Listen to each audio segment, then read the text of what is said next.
Welcome back to my channel friends. আজকে আমি আপনাদের সাথে ঘুরে দেখব জুডিও। আসলে লোকের মুখে জুডিও সম্বন্ধে এত কিছু শুনেছি, একবার যাওয়ার লোভ আমি সামলাতে পারলাম না। অনেকের মুখে ভালো শুনেছি, অনেকের মুখে খারাপ। সেই জন্যে নিজের বুদ্ধি খাটিয়ে, নিজের বিবেচনার জোর লাগিয়ে কীরম কী জিনিস পাওয়া যায় দেখার জন্যে এখানে পৌঁছেই গেলাম।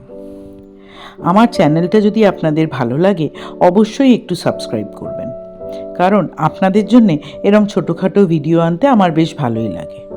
আর এই ফাঁকে বেশ ঘোরাও হয়ে যায়। আমরা প্রত্যেক শনিবার 3 বন্ধু মিট করি এবং মিট করে আমাদের ছোটোবেলার গল্প, এখনের গল্প, মজা ঠাট্টা করি। এই করতে করতে আপনাদের জন্য ভিডিও তুলে নিলাম। ওদেরও অনেক দিন ঘোরা হয়নি জুডিওতে, তাই ভাবলাম যাই। কিন্তু কেনার উদ্দেশ্য নিয়ে যাইনি, গিয়ে সব কিছু একবার দেখলাম। এর পরের বার যখন যাব অবশ্যই কিনব। না প্ল্যান করে কোথাও গেলে তো আর সব কিছু কিনে ওঠা হয় না। কিন্তু কালেকশন যা দেখেছি খারাপ লাগেনি। কিছু জিনিস আমার খুব ভাল লাগেনি, কিছু জিনিস বেশ ভাল লেগেছে। তবে একটা জিনিস আমি লক্ষ্য করেছি, এখানে ইন্ডিয়ানের থেকে ওয়েস্টার্ন কালেকশনগুলো ভালো। প্যান্টস, ট্রাউজার, তারপর সোয়েটার, পুলওভার, এগুলো যেগুলো আছে বেশ ভাল লেগেছে। আন্ডারগার্মেন্টসও প্রচুর আছে, কসমেটিক্সের একটা ভালো হিউজ কালেকশন আছে, দুল আছে, যেগুলো আপনার পছন্দ আপনি নিতে পারেন।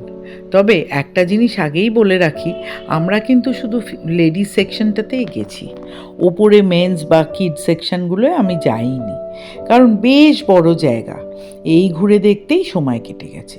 এই ধরনের লং ফ্রকগুলো জানি না নতুন অ্যাডিশন হয়েছে কি না, কারণ আগে আমার এখানে আসার অভিজ্ঞতা হয়নি। বেশ ভালো লাগলো। যারা বেশ অল্প বয়সী ছেলেমেয়েরা বা এই ধরনের সাজগোজ করতে ভালোবাসেন, তারা এই জামা স্বচ্ছন্দে পরতে পারেন। এটি খুব রিভিলিংও নয়, আবার বেশ মডার্ন কাট আছে এর মধ্যে। টপসগুলোও বেশ ভালো। কিছু প্যান্টস বা ট্রাউজার দেখলাম যেগুলোর কাপড় বেশ ভালো লাগলো আমার। উলেন কিছু প্যান্টস দেখলাম, কাপড়টা এত সফট কিন্তু বেশ গরম। কর্ডেরও প্যান্ট রয়েছে, যদি ভালো লাগে একবার গিয়ে আপনারা দেখতেই পারেন। আমিও অনেক দিন ধরে যাব করে শেষমেশ পৌঁছেই গিয়েছিলাম। এই সাদা লং ফ্রকগুলোও দেখুন, এগুলো কোনোটাই হাত কাটা নয়। আমার মনে হয় যেহেতু স্লিভলেস এখন শীতের সময় অনেকেই পরবে না, তাই জন্যে বেশ বড় স্লিভ।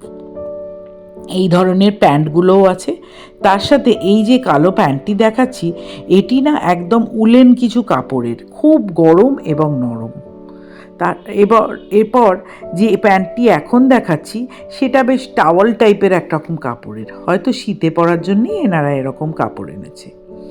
বিভিন্ন রকমের দুল, হাতের ব্রেসলেট, চুলের ক্লিপস, ক্রাঞ্চিজ, প্রচুর জিনিস আছে। যেটা ভালো লাগবে তুলে নিতে পারেন। দাম মোটামুটি সাধ্যের মধ্যে, কিন্তু এই লিপস্টিক বা আইলাইনার, মাস্কারা, এগুলো আছে বেশ কম দাম। মুখের এই মেকআপ করার জন্য যে পাফসগুলো, সেগুলোও ভালো। যদি ভালো লাগে ব্যাগের মধ্যে তুলে নিন, নিয়ে কাউন্টারে পেমেন্ট করে আপনি নিজেই ইউজ করতে পারেন। কিছু নেল পলিশের সেট দেখলাম, একসাথে 4টে করে ছোট নেল পলিশ রয়েছে, 99 এরকম দাম। বাইরে ফুটপাথ থেকে বা ছোটোখাটো দোকান থেকে কিনলে এরকম দামই প্রায় পড়ে, কিন্তু এদের তো একটা ব্র্যান্ড নেম আছে বা ব্র্যান্ড ভ্যালু আছে, সেই হিসেবে জিনিসগুলো হয়তো ভালো। আমি তো ব্যবহার করে দেখিনি, তবে খুব ইচ্ছে রইল কয়েকটা লিপস্টিক এখান থেকে কিনব। আগের দিন প্রিপেয়ার হয়ে যায়নি বলে ঠিকমতো কেনা হয়নি।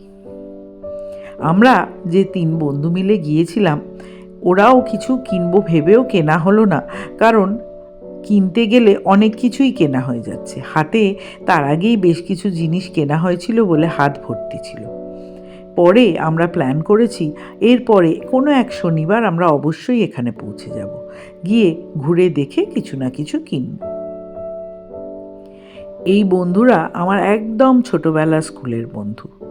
একসাথে আমরা ক্লাস 6 থেকে পড়েছি। তারপর মাঝে কিছুদিন যে যার সংসার, যে যার কাজে বাইরে কেউ ছিলাম, ব্যস্ত হয়ে পড়েছিলাম। কিন্তু এখন যেহেতু অনেকটা দায়িত্ব আমাদের কাঁধ থেকে কমে গেছে, ছেলেমেয়েরা অনেকটা বড় হয়ে গেছে, আবার আমরা একসাথে মিট করি। আর শনিবারটা কোথাও গেলে একদম প্রাণ ছটফট করে কখন আমরা গিয়ে মিট করব। তাই কারুর যদি অন্য কোনো প্রোগ্রাম পড়ে, অন্যরা তার ওপর ঝাঁপিয়ে পড়ে, যেন শনিবারটা আমরা কোনোভাবেই নিজেদের এনগেজ না রাখি। তাও সেরাম বললে কি হয়, কোনো না কোনো জায়গায় তো যেতেই হয়। অনেক কিছু দায়িত্বর মাঝে নিজেদের এইটুকুনি সময় আমরা চেষ্টা করি বার করে নিতে। তাই একটা কথা আপনাদের বলবো, বন্ধু যদি এরকম থাকে যাদের সাথে খানিকক্ষণ সময় কেটে আপনার ভাল লাগবে, তাহলে এই রকম সুযোগ ছাড়বেন না। আমি তো এরম কোনো সুযোগই ছাড়ি না। আমার এক বৌদি আছে, তাকে বৌদি কম, আমার বন্ধু বা দিদিই বলা যায়। সেই বৌদির সাথেও যখনই বলে চল ঘুরতে যাবি বা গড়িয়াহাট যাবি, আমি এক পায়ে খাড়া হয়ে যাই। কারণ সঙ্গী তো সবসময় পাওয়া যায় না, পেলে আমি সেই সুযোগ ছাড়ি না। মনকে খুলে রেখে বন্ধুদের সাথে ঘুরে বেরিয়ে মজা করবেন, দেখবেন মন অনেক ভালো থাকবে। বাড়িতে থাকলেই সব জানলা দরজা বন্ধ হয়ে যাবে এবং নিজেকে আটকে রাখা হবে। তাই আমি বলি, যদি বন্ধু বান্ধব এরম থাকে যাদের সাথে আপনি সময় কাটিয়ে একটু হেসে মনটাকে শান্ত করতে পারবেন, অবশ্যই বেরিয়ে পড়বেন। আর একটা শেষবারের মতো রিকোয়েস্ট, যদি ভালো লাগে অবশ্যই আমার চ্যানেলটা একটু সাবস্ক্রাইব করবেন। আমি আপনাদের অপেক্ষায় থাকবো পরের ভিডিও আনার সময়। যদি আপনারা ভালো লাগে লাইকও করবেন।